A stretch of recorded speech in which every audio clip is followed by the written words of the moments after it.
সালটি ছিল 2018। ঘটনাটার দিন আমি আমার রুমে বসে বসে টিভি দেখতেছিলাম।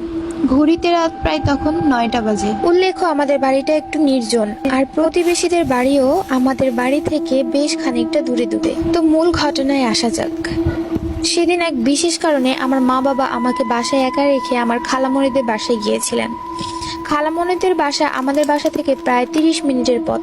আমি সাধারণত ভূত প্রেতে বিশ্বাস করি না, তাই আমি বাসায় একাই ছিলাম। কোনো ভয় লাগেনি, কারণ রাতে তাদের ফিরে আসার কথা, মানে আমার মা বাবাদের ফিরে আসার কথা ছিল। টিভি দেখতে দেখতে মনে হলো আমার পাশের রুমের দরজা দপ করে শব্দ করে খুলে গেল। আমি সোফা থেকে উঠে রুমটির কাছে গেলাম শব্দের উৎস খুঁজতে, কিন্তু ওখানে গিয়ে আমার মনে পড়লো যে ওই রুমের দরজাটা তো খোলাই থাকে। তাহলে দরজা খোলার শব্দ এলো কোথা থেকে? মনে মনে একটু ভয় পেলাম, কিন্তু পরক্ষণেই নিজেকে সামলে আবার টিভি দেখতে চলে গেলাম। টিভি দেখতে দেখতে হঠাৎই জানালায় চোখ পড়লো। জানালাটি কাচের হওয়াতে বাহিরের সবকিছু পরিষ্কারভাবে দেখা যাচ্ছিল। আমি কি ভেবে যেন জানালার পর্দা দিতে গিয়ে দেখলাম একটা কুকুরের আকৃতি একটা প্রাণী খুব জোরে মাটি খুঁড়ছে। আমি ভয়ে ভয়ে পর্দা টানতেই যাব, ঠিক তখনই দেখলাম প্রাণীটি খুব দ্রুত বেগে জানালার দিকে এগিয়ে আসছে। মনে হচ্ছিল ওটা জানালা ভেঙে একদম ঘরের ভিতরে ঢুকে যাবে। এই অবস্থায় আমি খুব দ্রুত পর্দা দিয়ে জানালার কাছ থেকে চলে আসলাম। ঘরের মেইন দরজার কাছে গিয়ে দরজাটা খুব ভালোভাবে আটকিয়ে দিলাম। এরপর প্রতিটি রুমের দরজা লক করে আমার রুমে চলে গেলাম। তবুও এক অজানা ভয় যেন আমাকে জেগে ধরলো, তাই আমি আমার রুমের দরজাটাও লাগিয়ে দিয়ে বিছানায় উঠে বসলাম। হঠাৎই মনে হলো আম্মুকে একটা কল দিয়ে জেনে নিই যে তাদের আসতে কতক্ষণ লাগবে। ফোন হাতে নিতেই দেখলাম ব্যাটারি ডাউন। ফোনের চার্জার খুঁজে ফোন চার্জে বসাতেই দেখি ভোল্টেজ আপ ডাউন করছে। ভয়ে ভয়ে চার্জারটা খুলে পাশে রেখে দিলাম। ঠিক তখনই দেখলাম ফোনটা হঠাৎ ভাইব্রেট করছে। এটা দেখে আর নিজেকে সামলাতে পারলাম না।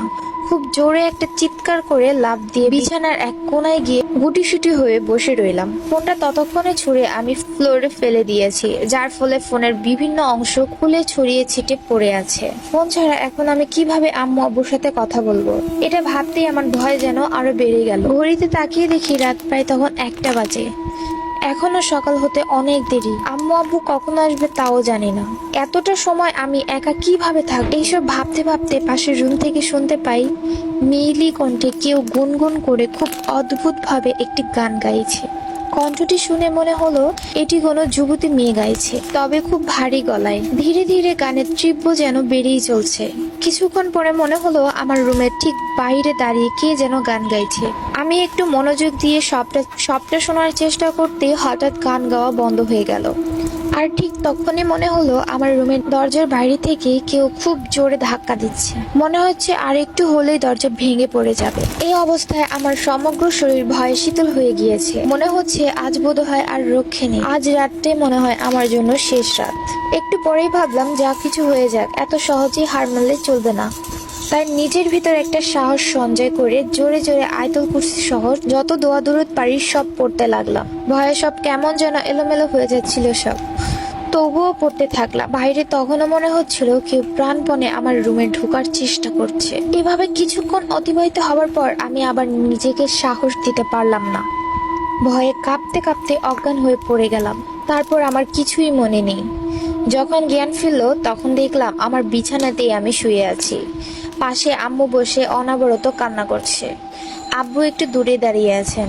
আমার জ্ঞান ফেরাতে তিনি আম্মুকে আমার কাছেই থাকতে বলে পরিচিত একজন হুজুরকে নিয়ে আসতে চান। আম্মু আমার মাথায় হাত বুলিয়ে গতকাল রাতে কি হয়েছিল সেসব জানতে চান। আমি তখন আম্মুকে বললাম, তোমরা কখন বাসায় এসেছো আর বাসার ভেতরে কিভাবে ঢুকেছো? কারণ দরজা তো ভিতর থেকে আমি লক করে দিয়েছিলাম। তখন আম্মু যা বললো তা আমি একদম